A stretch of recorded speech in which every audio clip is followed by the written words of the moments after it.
Hello and welcome everyone to another SSCAIT report. My name is Chobo Swaggins, aka Jealous on Team Liquid, and today we'll be going over recommended replays from the SSCAIT Discord channel, the link for which you can find in the description below. Today we have what I would call expert picks, or perhaps devs' favorites.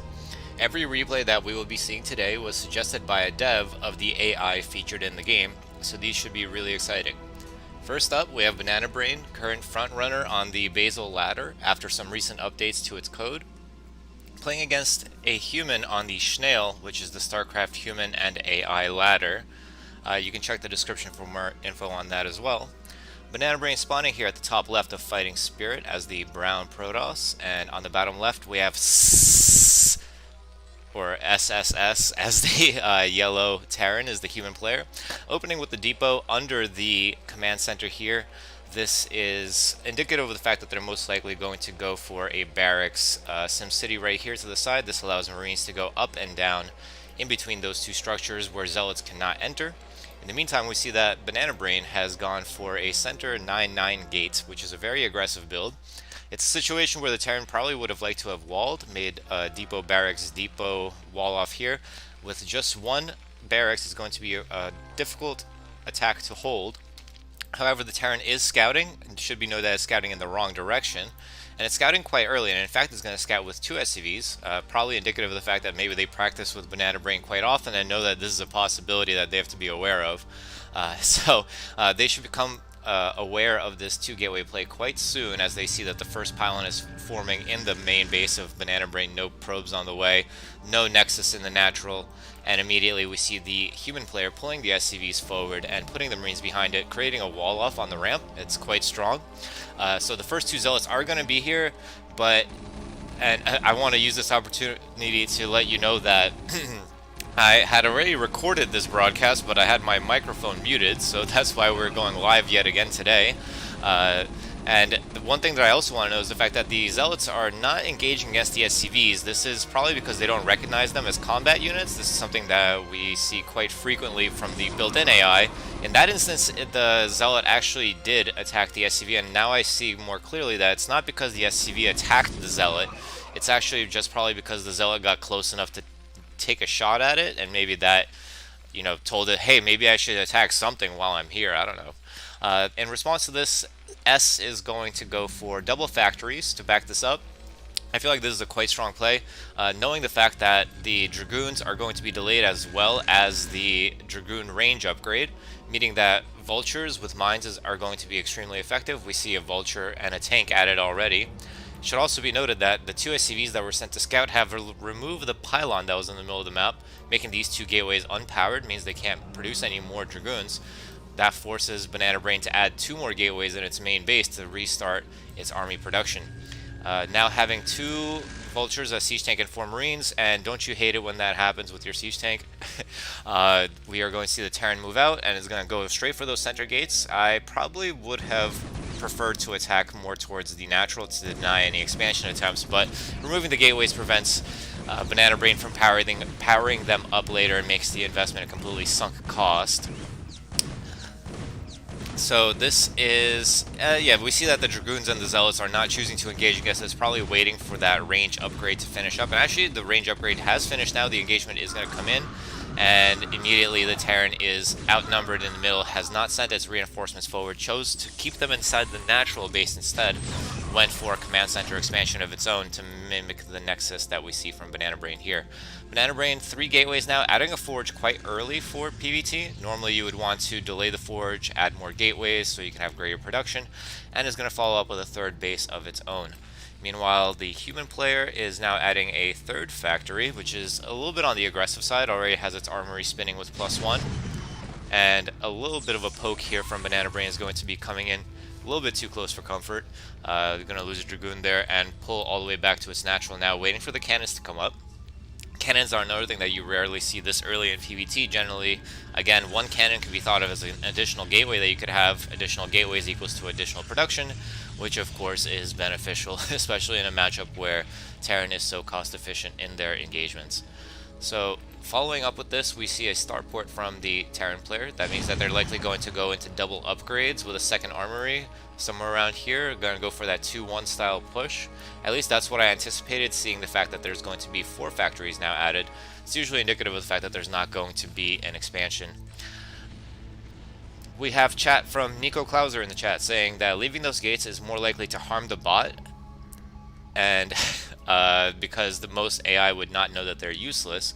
I guess that's true. They could be continuing to send commands to those gateways telling them to produce buildings, but when you're playing at a couple thousand APM, I feel like an extra action probably is not going to be the deciding factor. But then again, I've been hearing talk of how Banana Brain has been leaving games in Schnell, and some people said that it might be because of a frame limit. I, as a layman, don't really know much about what that means. I'm guessing that means that it's sending too many commands and the connection can't handle it. But either way, my initial prediction that I made the first time I saw this and right now is incorrect. They are going for a third base over here at the 6 o'clock position, and they're going to use mines to defend that position as well. I was surprised to note that they did not take the natural third here. It's a little bit easier to defend because this ramp goes back into your natural base. This ramp goes out and is easy to wall with depots. This one forces you to defend 2 ramps and is not as easy to defend. We see that Banana Brain is going to start pushing into the natural here of S, but unfortunately there's simply way too much in defense here to fight against it.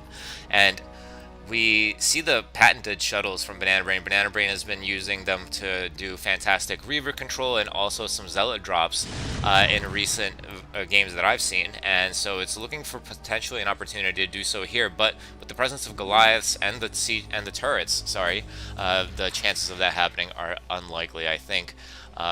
So yeah, interesting choice to go for the 6 o'clock base here. Only 1 SCV on gas. I'm sure that that's a mistake at this point. And yes, we just saw 2 more getting added. Also a sneaky 4th base at the bottom right as well. Looking to catch up or at least keep up with Banana Brain's macro, as Banana Brain is already up to 5 bases, despite the fact that it's continuously hemorrhaging army. There we saw an example of the Zealot bomb coming in, trading 1 shuttle, 1 potential Zealot, and for 1 siege tank. I'm not sure if that's exactly a great trade, but this position seems to be almost unbreakable at this point from S, as S is moving up towards the 2-1 upgrades. Actually, 2-1 is already in. 2nd armor upgrade is on the way. So that means that a push is possibly coming soon. We're already on 7 gateways, going up to 4 bases. You could expect to see upwards of 10 or 11 factories, and I said gateways, I meant factories, and there's actually an 8th one down here that I missed. And here comes the push. The Reavers are being microed quite nicely with the shuttles, but the Dragoons are going to try to stream in, stand on top of the tanks. A lot of Dragoons do go down, and this is a mistake that we see quite often, is a kind of a bit of an overextension, both from human players and AI.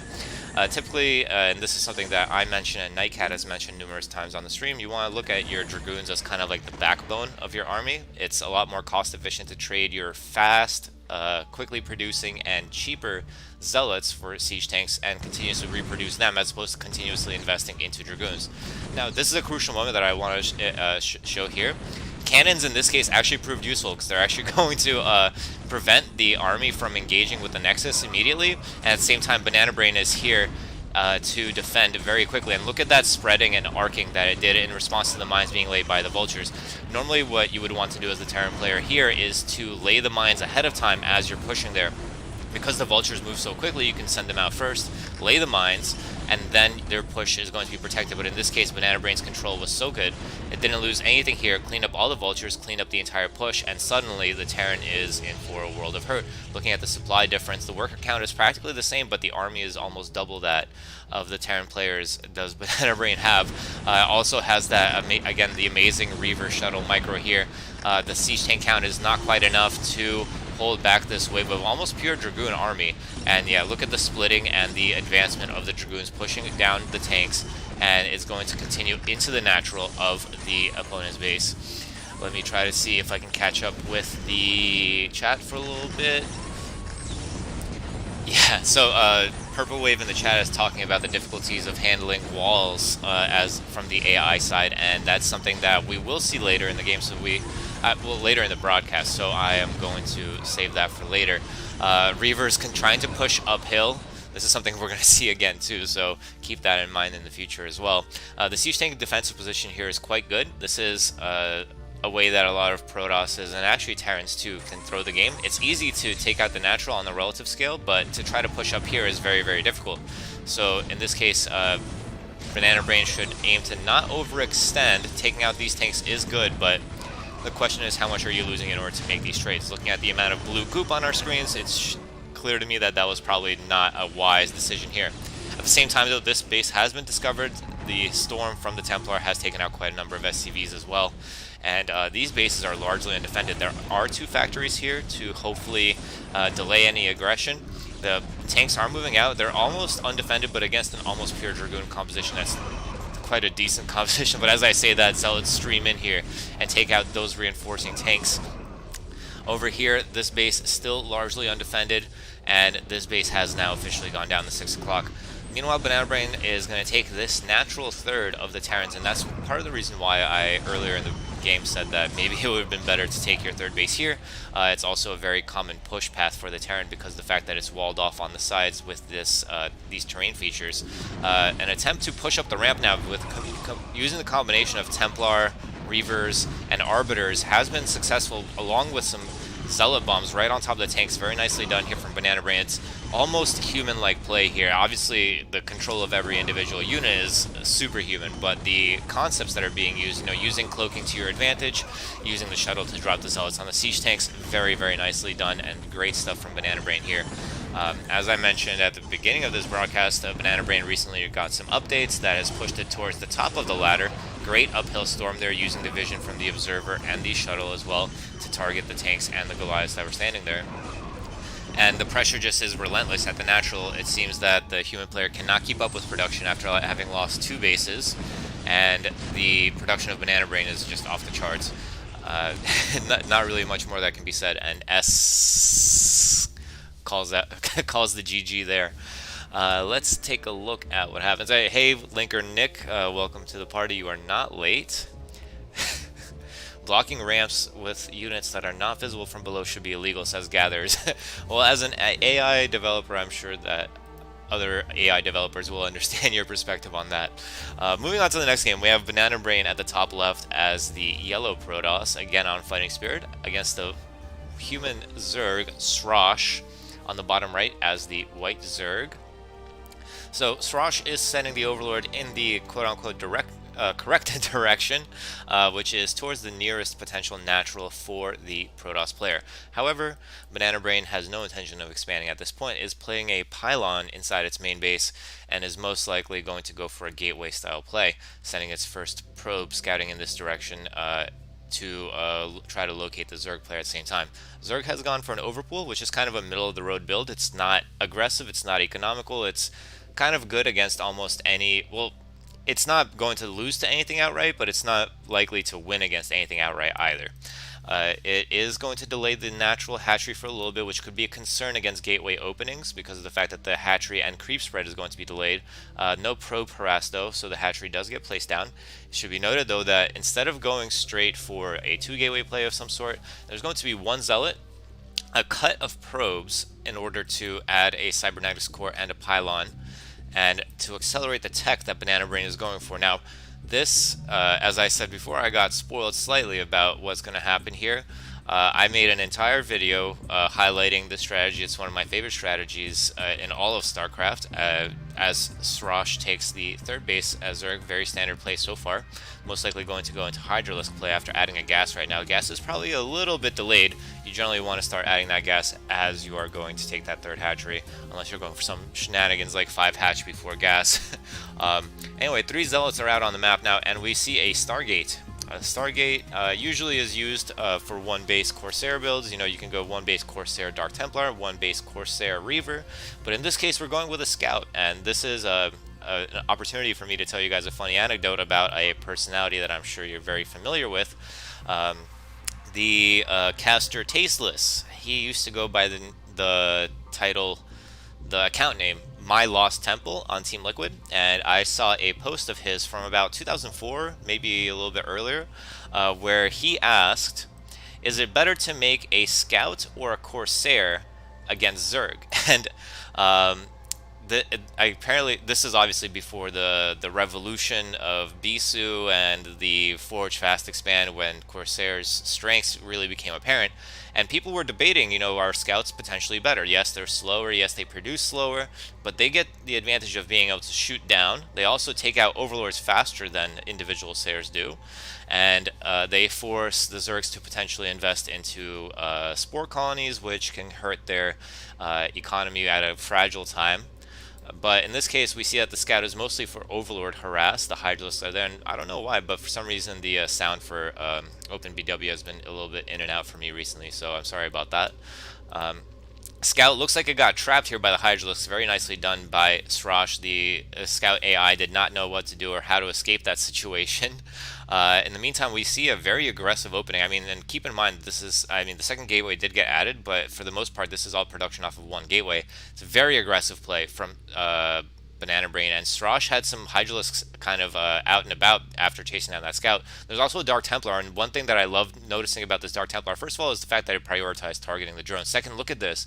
This is one of the most human things I've seen AI do, is it's trying to hide its Dark Templar and hope that it gets like forgotten about, or that maybe it can kind of slink in through this base. And yes, as Purple Wave says in the chat, 6-minute and 40-second Arbiter start. This is indeed going to be the stove, and on top of that, it is the Royal Stove. It's called the Royal Stove because it's off of one base. The second base is obviously up now, but the Arbiter got started before the second Nexus was finished, and that means that off of one gas, this Protoss made Dark Templar, a Scout, Dark Templar, and an Arbiter.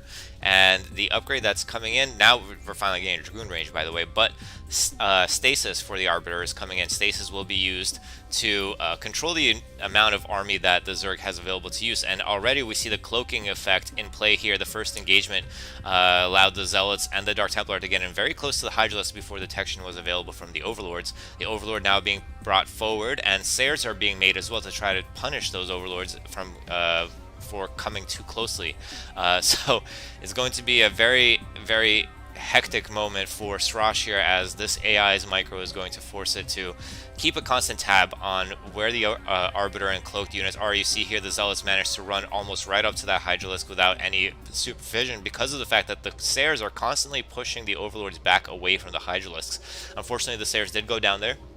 Probably didn't recognize properly the amount of danger that those Hydralisks what was the word that I was going to say? Projected? No, that couldn't have been it. Either way, Sayer is kind of dancing on the periphery of the Hydralisk here, as well as the Arbiters and the Zealots. The Arbiter, oh, there we go. Massive stasis here. That's a good one, but unfortunately, there's a new round of Hydralisk back here, and this is going to be a very standard Zerg build. It's a 6-hatch Hydralisk build. Very popular in the meta now. And just for any of you who are not as experienced with Brood War, I just want to clarify that this stove build is very much the opposite of standard and very rarely used against Zerg in particular, because of the fact that they have this free detection. In fact, the Protoss is actually continuing to build Dark Templar, which don't really benefit from the cloaking field of the Arbiter, but they are good independently from the Arbiter. The Arbiter got chased all the way out here, and this was an Arbiter chase that I liked following. I forgot how to do the following thing with OpenBW, so you have to bear with me here. But the Arbiter managed to find a way to squeak past those group of Hydralisks. The Hydralisks are going to try to push in here into Banana Brain's 12 o'clock base, and that's one thing that I did notice about Banana Brain, is that no matter what matchup or situation, when it takes an expansion, it builds 2 cannons, and in this 12 o'clock base, it always builds them here, which doesn't make that much sense to me, considering the fact that the ramp that you're going to get attacked from is on this side. But either way, 2 cannons probably would not have stopped all those Hydralisks. Overlord speed is finally in and is going to help support these Hydralisks that are fighting, but the Dragoons, because of the fact that they have range, are able to shoot from within the Arbiter's cloaking field and not take any damage from the Hydralisk. The Hydralisk count continues to climb, though. And middle mouse drag, is that? No, that doesn't work for me. Sorry. Oh, it's right click drag for me. Either way, the Nexus does go down. Another Nexus gets denied there by the Hydralisks, and the Arbiters are forced to pull back. Sair production is continuing as well, trying to punish that Overlord. That Overlord is very low on health, so an engagement is definitely impossible for Banana Brain if that goes away. And in fact, actually, it detected the fact that the Overlord wasn't there almost immediately, but unfortunately the supporting Arbiters did fly away before being able to grant additional cloaking to those Zealots. Overlord's now returning, still being chased by the Sayers, funny enough.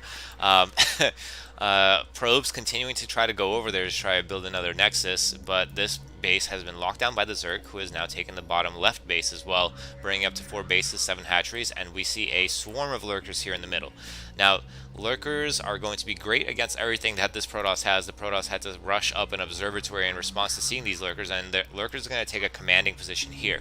Now, this is, again, something that is not a very standard situation. Storm was very much delayed for this Protoss player, as was the observatory and robotics facility. By the way, 2 great stasis is here, but the army does get cleaned up. And this is now dire straits for Banana Brain, who did manage to sneak in a base here, but doesn't have anything to beat these Lurkers. Unfortunately, once this Overlord goes down, these Lurkers are not going to be able to see anything that is attacking them. And this is a tactic that I've used back in my newbie days. I used Arbiters to protect my army from Lurkers when there was no Overlords around. And this is how it's going to go down. Look, just a handful of units are going to be capable of taking down all these Lurkers and all of these Hydralisks, because the Overlords are not in range. This is pretty much the dream scenario for Banana Brain, and given the fact, again, that it has that superhuman control of Arbiters, is able to maintain that cloaking field and keep good tabs on how far it reaches, how to keep its army in there, and protecting the Arbiters at the same time, with a swell of storms as well coming in to support the Arbiter and Reaver play. So just really, I can't imagine a more frustrating combination of units to deal with as a Zerg who has to constantly keep Overlords on the battlefield against this composition.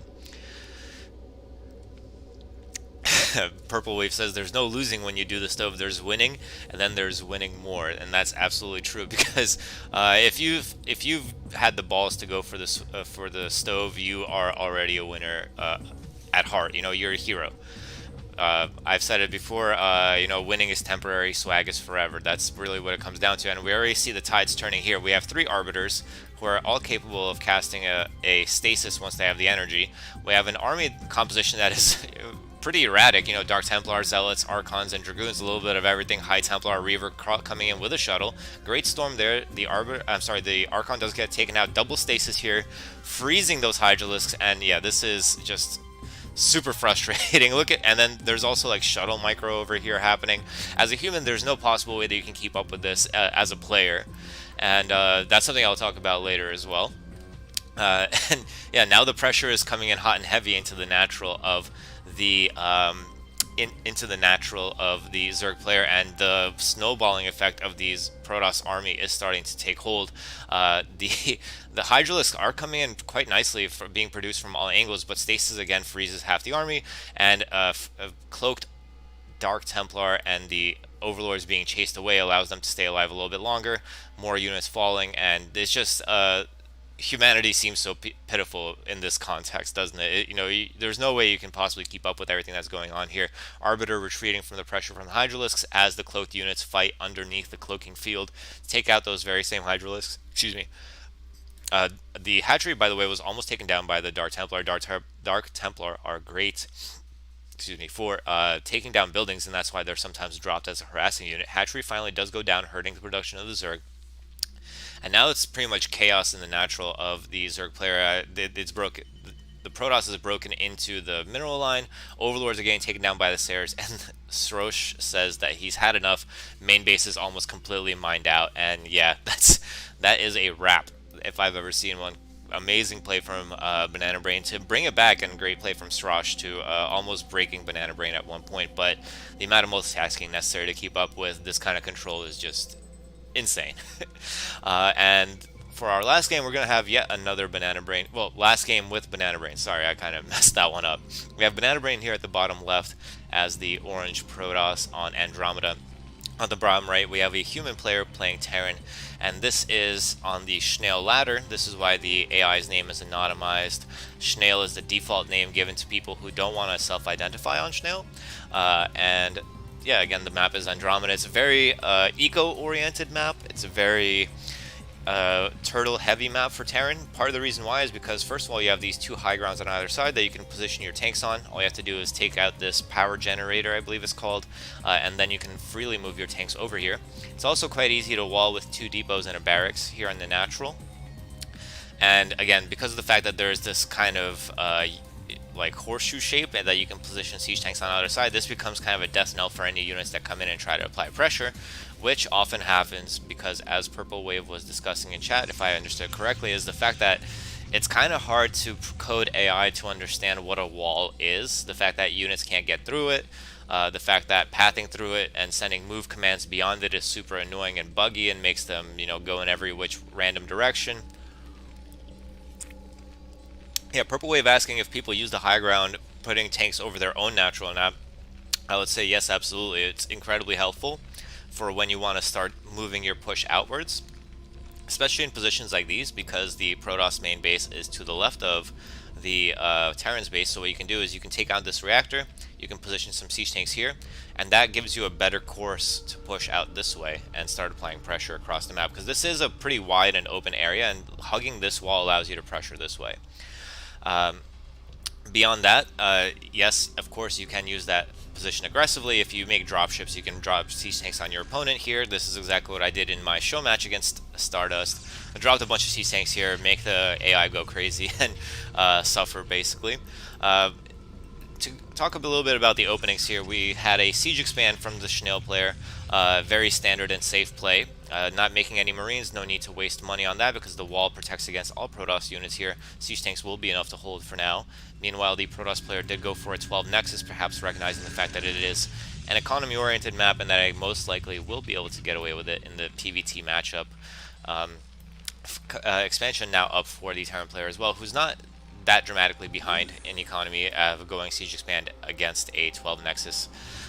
Generally, Terran stays one base behind the Protoss player, so this is quite normal. We should expect to see an expansion potentially from Banana Brain at some point soon, and this is where the woes begin. So that taking down at that SCV makes sense, and trying to apply pressure to the first depot also makes sense. There's a possibility that the splash damage hitting the Zealots will take down the supply depot before the SCVs can arrive to repair. However, soon we're going to see some of the problems that perhaps Purple Wave was alluding to, and when the AI gets a little bit too over-anxious to pressure the Terran opponent.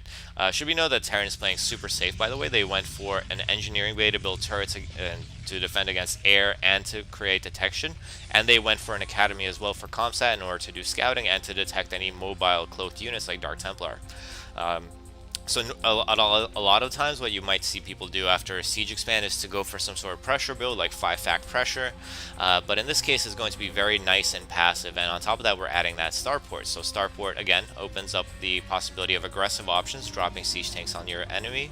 It opens the option for more greed, which is taking this island base. All you have to do is drop some SCVs, mine out this mineral, and it should be noted that Banana Brain has already added its own shuttle here. Banana Brain now going to be able to try to pressure this base by using Zealot drops, but here we go. Here's part of the issue. A little bit of over anxiety from Banana Brain, and loses half of its army just dancing in front of the wall. Quite annoying. And yeah, this is just a position that is incredibly hard to break as Protoss before you have any tech. Even with the shuttle, if it dropped the Zealots over here in a perfect line, would still be difficult to break into, given the fact that there's siege tanks spread out all over the place. And we're seeing the first dropship here now for the Terran player. You're gonna have to see whether it chooses to use it aggressively or in order to get an expansion.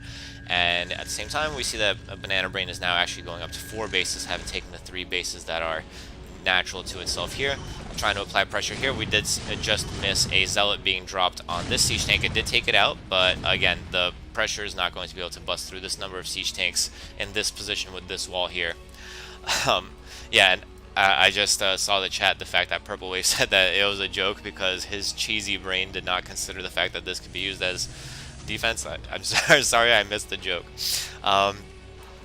More turrets being thrown down for the Terran player here. They are definitely not eager to face up against more shuttles dropping Zealots on these siege tanks. That is one of the ways that the Protoss could break through. Again, pressuring the deep wheels with these Zealots is possible as well. And here we see the drop was intended to be used aggressively at one point, but the idea changed when the pressure started coming in. They used the army to position themselves here on the high ground and start placing down turrets to prevent further shuttles as well. Now going to go and try to take this island base. Dropping SCV first, I know from experience that they're going to start building turrets first, which I like as a move. Normally you don't want to mine this mineral out, just have the opponent arrive here and take the base from under your nose. Meanwhile, Banana Brain going on a massive macro streak, taking their 5th and 6th base at the other main now. Vector Shingetsu saying, getting a real sense of deja vu here. The suicidal Protoss bot and the Terran wall. Yes, as I mentioned earlier, this definitely is the way that I approached my show match against Stardust. And this happens against the built-in AI as well, and I'm sure that Shingetsu has, any player who has seen enough Brood War and seen enough AI has witnessed this a number of times, including earlier today when there was a massive amount of Dragoons getting taken out by siege tanks. Now this is what I want to talk about, is the fact that I mean, Banana Brain has had shuttle logic, especially with Reavers, for a while now, but this is one of the first times that I've seen it use them to pressure an island position, which means that there's a possibility that Banana Brain actually knows how to take island bases now too. This is an innovation that became prominent in AI, I believe, about last year when Stardust and Monster started to do it, and now we're going to see more and more AI adopting this, especially because there are maps like Andromeda where islands can become super useful. If the opponent's AI does not know how to attack islands, then you can almost straight up win. And again, trying to use that Zealot bombing technique, but there's a number of vultures here that take out the Zealot as soon as it drops. Johan de Jong said, sorry if I butchered that, Johan de Jong says that Banana Brain cannot yet take island bases, but it seems that it does know how to engage against them at least maybe recognizes that that's a place where it can attack. Johan saying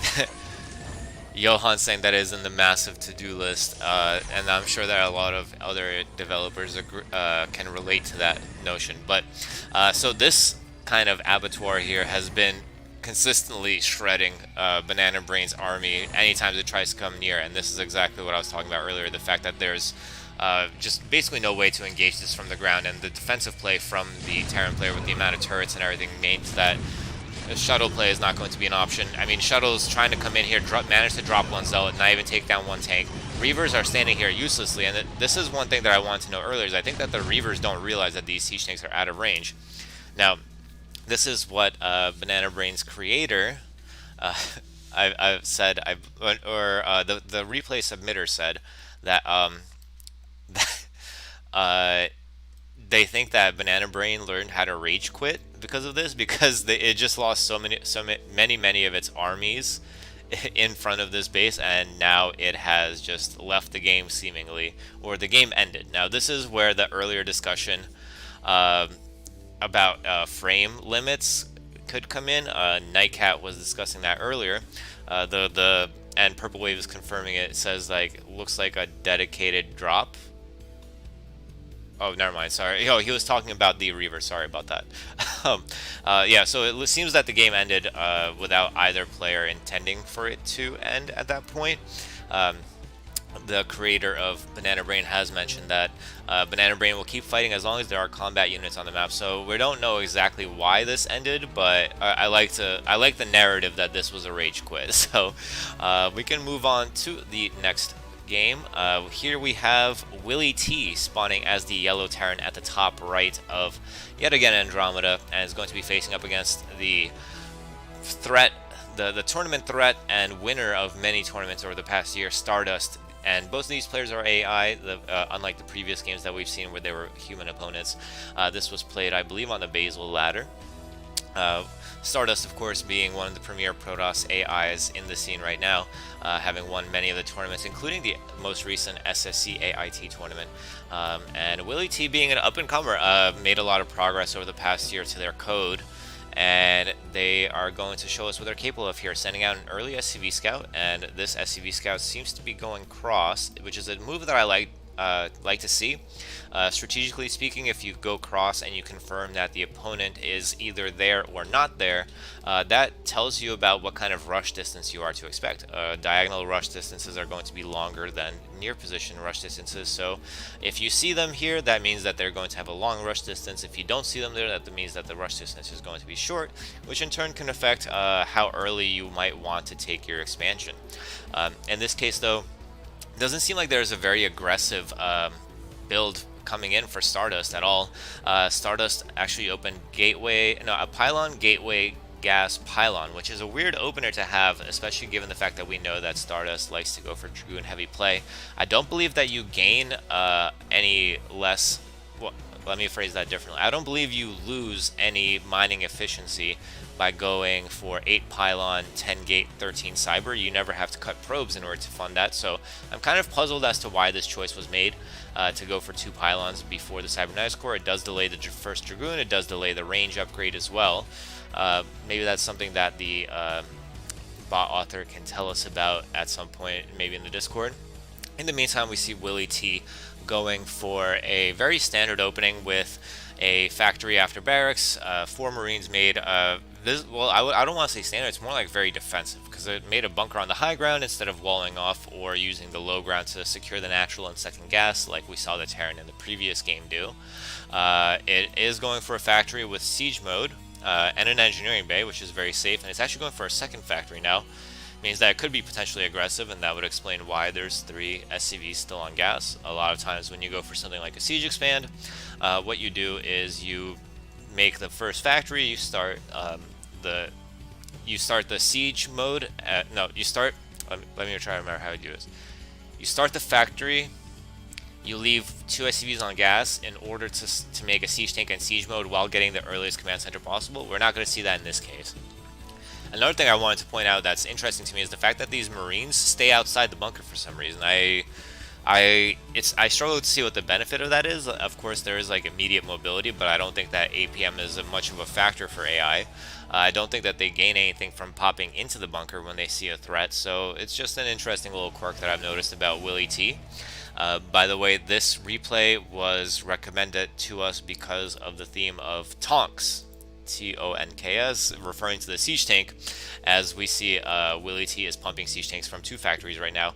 Minerals are soaring because there's no real need to add any SCVs or any other production facilities when you can only pump 2 tanks at one time from 1 gas, and even then that's not consistent because you're still trying to add your armory, your attack upgrade, your comsat station. Those all take gas as well. In the meantime, Stardust has gone for a quite early forge, but this time spinning with an attack upgrade, I'm going to presume. Robotics Facility Observatory is more standard, and the gateway count of 7 actually is on the aggressive side for 2 bases, and it is indeed only 2 bases so far for Stardust. But Stardust, recognizing the fact that it's not going to be able to apply any pressure here, is just going to dance around in the natural for a little bit. Now, Willie T would ideally start moving its siege tanks down this ridge, or perhaps, as I mentioned before, you could break this, I forget what it's called now, energy reactor or something like that. You break this and you can siege your tanks up here, and then you force the Protoss out of your natural, and then you can take your natural and your second gas. No You asks, does the bunker hopping help with sight ranges? And the answer, I believe, is no. Reason being is that the bunker actually has greater range than Marines do by themselves, so I don't imagine that they provide anything extra. Second of all, the Marines are kind of below the bunker, so I don't think it's likely that they see further than the bunker. And third of all, it's because siege tanks are here already, and they would have greater range than all of them. Purple Wave says, deciding when Marines should be in or out of a bunker is non-obvious. By default, if you try to move a Marine, you have to consider whether it's currently loaded into a bunker, which is obvious for a human but easy to mess up in code. That's a good point. So I guess having the Marines in a free state makes more sense in case you do want to activate them for some movement. That was my first hypothesis. The first time I saw this, I thought maybe if a probe gets in, you want to be able to chase it down right away, but then I thought, hey, but like the bunker is going to be able to kill the probe before it gets there. But either way, enough about that. This game is going to progress a little slower, so we do have a little bit of time to talk about this. But siege tanks are going to start hopping damn, I'm losing all my words. I got too hopped up on Red Bull because I was trying to regain energy after I did a whole broadcast without recording my microphone. Anyway, leapfrogging is the term that I was looking for, and finally taking this ridge again. Ridge also is Willy T going to start pushing Stardust further back. We see Dragoon Goo starting to pile up, and the APM starting to climb as they jitterbug in the middle here, able to decide which way to go. I feel like the temptation is the fact that you know that these siege tanks are very exposed, but you also know that there's a lot of siege tanks behind them maybe, but so you're kind of indecisive. And Willy T is throwing down a command center right in front of the Dragoons, knowing that they're not going to engage any further, and here come the Marines actually just help support this push.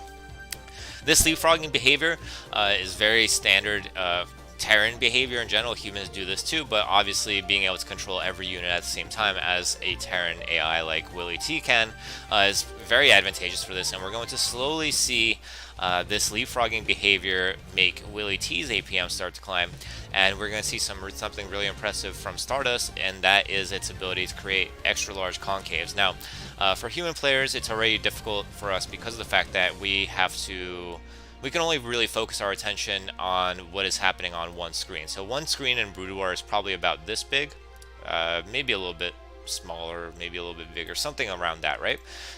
But for AI, because they don't really look at a screen, they're able to control armies from around the map and control individual units, in fact, to create massive concaves or create incredible lines of leapfrogging siege tanks that allow for the rapid gaining and loss of territory. And that's part of the reason why AI TVT, I find it to be oftentimes more exciting and engaging than human TVT, at least until the pro level. And that's because of the fact that there's always something moving, always something sieging, trying to leverage a position. It's really, really awesome stuff. So in this case, it seems that Stardust is suffering from what seems to be the common theme of continuous but slight overextensions and thus hemorrhaging of army. Should be noted though that even though Stardust has the ideal amount of workers for PVT 75, the rest of all that supply is an army and is maxed out. Willy T doesn't need more than 30 SCVs it mined out of its main, so it transfers them to its natural. What it really just needs is that gas in order to continue that 2 factory tank production. And Stardust, with the lack of shuttle, lack of Templar, lack of Arbiter, is not going to be able to beat an entrenched position of siege tanks like this with just pure muscle toss, or as Artosis calls it, gateway man.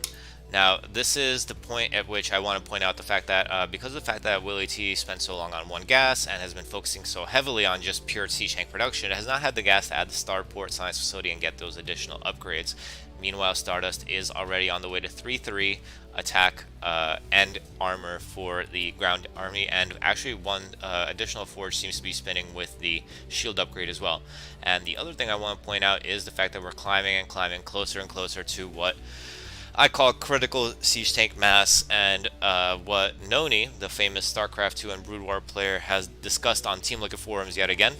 He was there was a thread that was I believe it was a Terran player complaining about Protoss imbalance or something like that, and Nodi made a fantastic humorous post, describing all the Terran advantages in a hilarious way. But the quote that he referenced was from another community favorite caster, Artosis. He says, Noni says, as Grandmaster Artosis put it, the end game goal of any Terran army is to have so many siege tanks that you can vaporize the opponent army in one volley. And we're starting to approach that number. We now have 35 siege tanks out on the map, and because of the fact that Willy T is not interested in really expanding much, it doesn't need as many SCVs to maintain its economy. Right now we're seeing that it's floating 7,000 minerals, almost as much as Stardust. Gas is actually being floated as well. No additional factories are being made, but we are seeing that starport now. Yes, I believe that is that starport. So the starport is going to allow for the creation of the science facility and additional attack and armor upgrades. So yeah, now we see a large unsieging of siege tanks here, and that kind of informs me that maybe we're going to start seeing some aggressive moves from Willy T, and we're going to keep tabs on this as Willy T inches forward with that leapfrogging motion that I mentioned earlier. It's going to hypothetically move Stardust back, who is again jitterbugging right here, 90,000 APM. We haven't looked at Stardust base in a while. It's also going for 2 cannons at each base. It has a decent amount of gateways. It's up to a lot of bases now, and it has taken that island expansion as well, as I discussed earlier. But none of that is going to solve the problem of Tonks. And this game is what made me start to suspect that maybe Willie T's name, maybe the T stands for Tonks, and that's why I'm going to call him Willie Tonks from now on. And this is what I'm talking about, that concave. And look at the beautiful way in which it arranges Dragoons, pulls back. It does overextend by going forward a little bit, but that is also because of the fact that Terran's siege tank range is actually greater than Dragoon's sight range, so that could be a contributing factor as well. That's what makes this matchup somewhat difficult. But again, this concave that you're seeing here takes up probably around 4 or 5 screens on a standard human perspective, and this awkward situation with the terrain here is going to make it difficult as well. And now let's take a look at this concave here, spanning from all the way up here to all the way down here is this concave, as Willie Tonks is making his way across the map with 45 siege tanks. This is now approaching that critical mass where the entire Protoss army can be vaporized in one volley if it gets too close, and we're already seeing here the Dragoons getting caught on the catwalk terrain are going down very, very quickly. Also contributing to the fact is that Stardust is producing almost entirely Dragoons, and Dragoons do not fare very well against sieged up siege tanks. Siege tanks now in massive numbers, 44. Should be know that there's 2 dropships, and that allowed it to sneak an expansion here. It is getting pressured by Dragoons, but that's going to get cleaned up by Willie T. Very nicely done. And now the siege tanks have leapfrogged their way all the way across the map diagonally and have arrived at Stardust Natural. And as Stardust loses ground and continues to build Dragoons, it feels that this is almost a checkmate strategy, almost as if it's been designed specifically to abuse Stardust's gateway man style of play. As Boom Suchka in the chat says, blue soup galore, and that is one of my favorite terms in Brood War, is that blue goon soup.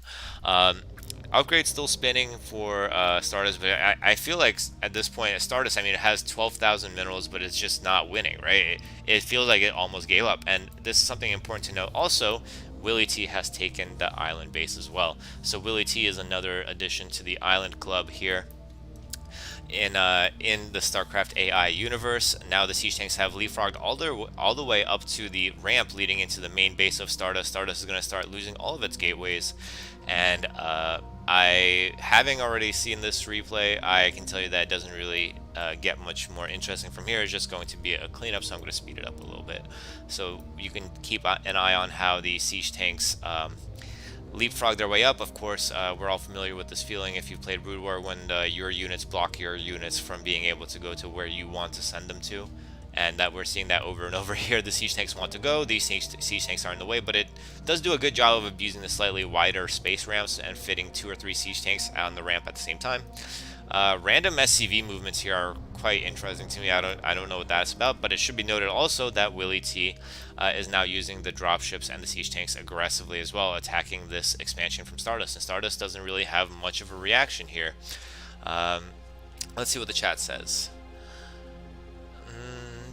Terran analyzers tend to break up the Andromeda maze into 3 separate areas, and if you limit construction to the area containing your main base, you'll be very constrained on building space. Yes, that is indeed true. Andromeda is a very awkward map to build buildings on. Your expansion normally goes here. You can add probably 6 factories here safely. The problem is that here, especially for humans, you can only fit really 1 factory with add-on, and 2 factories without add-on here comfortably if you place them horizontally. And this means that to macro, you have to go from this screen and you have to go downwards. You can also place them here. You can easily fit like 12 factories here. The problem is that this pathway that we see Willie Tonk taking here is incredibly awkward for mech units such as siege tanks and Goliaths to take. So the fact that Willie T's production is 2 of them here, 2 of them here, is indeed at least somewhat possibly limited by the construction of the map itself.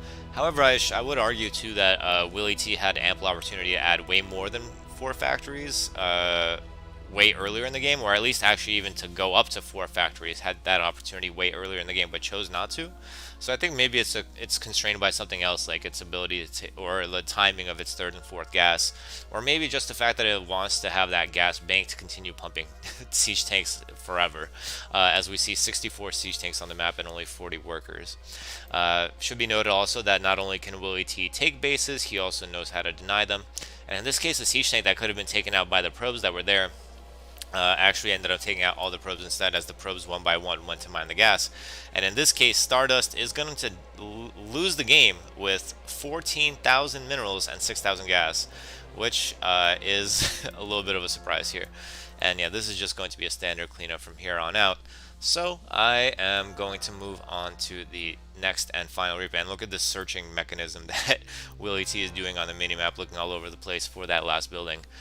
Yeah, Purple Wave saying, wow, tank drops, island bases. Yes, it is so awesome to see Willie T, you know, the growth from Willie T and from the AI community in general to start incorporating island play into their strategies here. It's awesome. For the final game, we have Microwave spawning as the purple Protoss, and I don't know why this thing is here. It was not like that before. It's probably because I maximized and minimized the screen. Anyway, Microwave spawning as the purple Zerg at the 12 o'clock position on Icarus. And we have Legacy, which is a random AI on the basal ladder, but it has gotten Zerg here, and this is an interesting little bug here. I've seen it before, but not to that quite that level.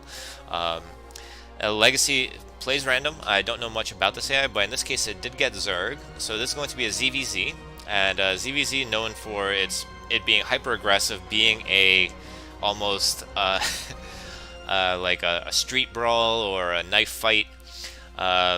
Yeah, Linker Nick asks, is Legacy a human? Nope, it's an AI on the Snail ladder. It's one that I haven't seen in a while. It's probably a little bit on the older side, from what I know.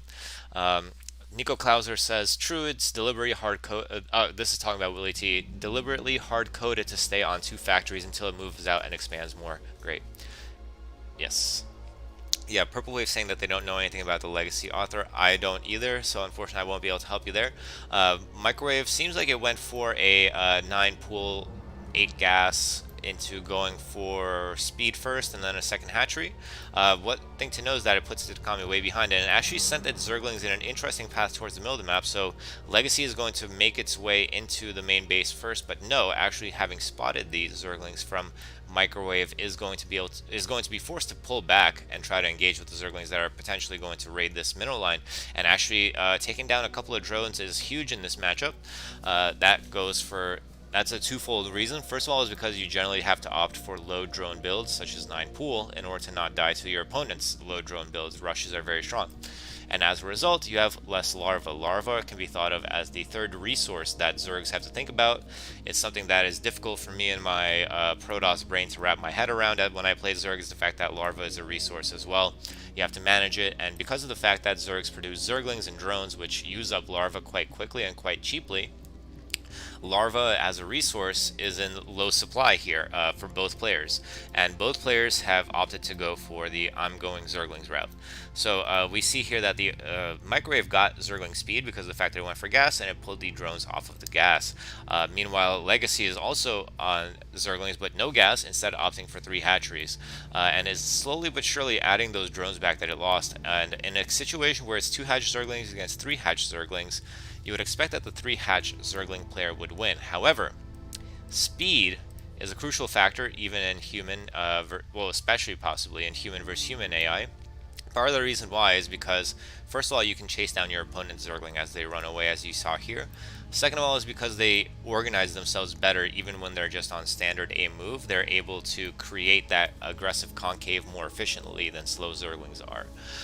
In this case, when AI are capable of moving each unit individually, I'm not sure if that's going to be more or less of a factor, but I imagine that it could be more of a factor because of the fact that they're going to arrive to where they want to go much more quickly than the default AI. Wait, did I say human versus human AI? Oops. Human versus human. AI versus AI. Let's leave it that way.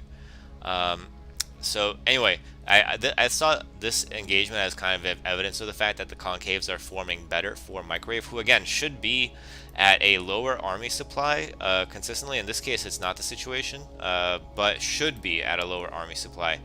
Microwave now at 44 Zerglings to the 29 of Legacy, and Legacy gives up its ramp actually here, kind of trying to goad Microwave in here. Did the stream go down? No, everything's fine. Okay, good. It's now 4 hatch Zerglings for Legacy. Quite interesting strats here. Definitely not something that you normally see, and we see a lair on the way for Microwave here going to try to go for that Spire play. Now this is at a crucial time though, as we see that the army is starting to even out in Legacy with 4 hatchery production and had a worker count advantage for some time. It should be noted that 3 of those workers, or at least 2 of them, were on gas for Microwave, so that further gives the advantage to Legacy in terms of Zergling production. Still not capable of taking favorable engagements due to the lack of speed, but is going to climb in Zergling count. Now we're seeing 61 Zerglings to 44, so now it's a race against the clock for Legacy, who has no intention of teching up against a Zerg who is going to soon be on Mulisks, as we saw that the Spire is in the works. Yes, right here, it's starting up right now, and now the Zergling pressure is on. They're coming up the ramp to try to apply pressure, this is one of those classic dicey ZVZ situations. It was featured in a Pimpus Play video where the one Zerg had like a Mutalisk, the other Zerg had Zerglings, and neither of them had any economy. And this is kind of where we're going to right now. The Zergling counts, let me take a look for you. Spire is done, by the way. 61 Zerglings against 2, but there are 4 Sunkens here. Drones are being pulled frantically to help defend in order to allow time for at least one Mutalisk to come out, which could be the deciding factor here. And the first time I saw this, I did say, you know, one Mutalisk can make the difference. And wouldn't you know it, we have 1 Mutalisk in production and 0 workers left from Microwave. Microwave has 64 minerals, which means it can produce 1 more drone, but the moment that it leaves its base here with that 1 Mutalisk to attack the economy of Legacy, the Zergling count here might climb to a point where all the Sunkens might go down. So this is a dicey situation. When I was watching this, I thought that Microwave should invest those 64 minerals right away into a drone to start its economy, to, you know, revitalize its economy basically. But I understand also the danger, as these Zerglings are coming in consistently, you know, hovering around that 40 Zergling mark. 1 Mutalisk is not going to take a Zerglings down all that quickly. I believe it takes 4 hits to take down a Zergling, and that's assuming that it happens back to back on the same Zergling, of course. And yeah, so this is our situation now. This Mutalisk is consistently harassing the Zerglings. The Zerglings are constantly inching a little bit too far forward into the range of the Sunken and are not able to take it out. But even taking down 1 Sunken could snowball into an advantage for Legacy here. And here it goes for a dive. It lowers the health back down to around 50%. The Lings, yeah, I feel like the Mutalisk must be affecting the AI of the Lings somehow. Like, you know, like they're under attack, so therefore they're like, oh, I have to make a decision or something. I don't know. But this is kind of a situation where the first time I saw this, I was thinking, you know, like, as a human player in this situation, you would kind of know that this is not a situation that you're benefiting anything from if you're a Microwave, right? Because you're not gaining anything over time. You're just waiting for an appropriate amount of Zerglings to take down your Sunken. So what's the only way that you can improve your situation that does not involve your Mutalisk leaving and harassing the enemy mineral line? It would be to make that drone, but Microwave is not ready to do that yet.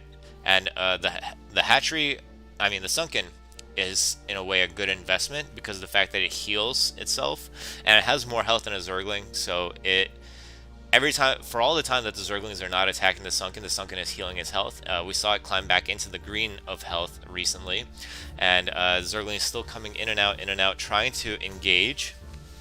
And again, the Zergling count has not like gone over 40 consistently ever. So I'm starting to think that this is the stalemate where we're at 41, 40, and it looks like 40 is the magic number, or 41 is the magic number when it decides to engage. Brought the Sunken down to a little bit less than half health, but there is another problem that we are not seeing here. That other problem is the fact that Legacy is running out of minerals in its main base, and given what I've seen so far about Legacy, the fact that it doesn't like to send its overlords to scout, the fact that it doesn't take gas, it doesn't get upgrades, I have the suspicion that it might not make a hatchery. Now, something else is interesting is going to happen soon. So as I was saying before, the question is, when is Microwave going to make that leap to invest into a drone, and will the Zerglings manage to make it through that Sunken before that happens, right? It seems like they keep trying to attack this layer too a little bit, or maybe they're attacking the larva, I don't know, it's hard to tell. But this Sunken, it's lower health than when we started from, right? So eventually there's going to be an engagement here, and there we go. We're pushing it down a little bit further. We're now at 1/3 health. I am going to speed it up just a little bit. The Zerg equivalent of marine health, says Vector Shingetsu. Yes, and look at, yeah, this is what's happening now. The drones are being pulled because they're no longer used in the main. They're being pulled to attack, and this somehow prompted Microwave to make its own drone and start mining minerals again, right? And now the drones are coming in with the attack. The drones are leading the charge, and the drone gets pulled to defend, and the drone gets sniped. So now Microwave is in a situation where it can't make any more drones. And Legacy is in a situation, or going to be in a situation soon, where it can't make more Zerglings, and it's actually not saving any money for a hatchery. It's not doing a long distance mining. It's just going to pull these drones to be aggressive with it, and it's going to have to come down to this. I think that with 26 Zerglings and 6 drones, you're not going to be able to do what you couldn't do with 40 lings, but it's quite possible. And no, the Zerglings decide to fall back, even though this is the last final stand. Yeah, that Mutalisk must have dozens of kills by now, by the way. Gather says, not sure if it's waiting for when it's safe to make another drone. Maybe it's trying to make another Mutalisk. Yeah, with no income, that would be quite difficult. And yeah, so this is where we're at now. There's not going to be any more production from either side for the rest of this game, so I'm going to speed it up. It's just a cleanup from here, but it was quite a funny situation here to witness. It was very much a non-standard ZVZ. Bitekeeper says, let's watch the Muta kill the base at 1/8 speed. I was thinking going in the other direction, 8 times speed, and the reason for that is I'm going to take a quick sip and then... So, first of all, thank you all for tuning in.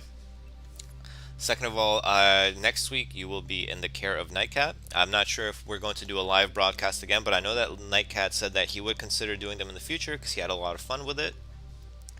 I had a lot of fun today too, by the way. I do enjoy being able to communicate with the chat live on stream through my voice, but it's also a little bit hard to keep up with the chat while you're trying to follow the games at double speed with AIs that move at insane speeds. But anyway, none of that matters.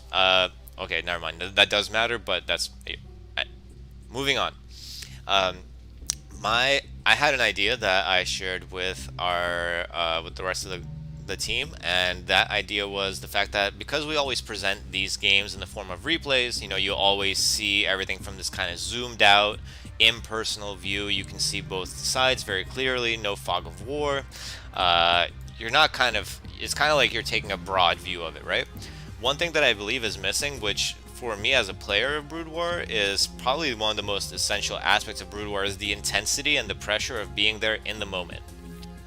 So I had the idea of maybe at the next time I'm going to be broadcasting, which is most likely going to be in 2 weeks, what I could do is stream one game of me playing against one of the top AIs in first-person view. So that means you'll be following along with the action along with me. I haven't decided yet whether I would commentate as I'm playing, because that's quite difficult, and my mind often defaults into saying, oh shit, oh shit, oh shit, oh shit, when I'm being pressured all over the place. But the other alternative, of course, is for me to record myself playing and focusing on the game against the AI and then talking over it. And the goal of that is to kind of give you that sense of pressure. What does it feel like to play against these AI, you know? If you could put yourself in the shoes of one of these players, what would it look like? And I feel that that kind of intensity is something that some of the people, especially those that don't play a lot of Brood War or don't play on Snail, might appreciate. So if you guys agree, if you guys think that this is a good idea, if this is something that you would like to see, what it looks like to get wrecked by some of these top AIs, I would encourage you to let me know. Let me know what matchup, what AI you would like to see me play.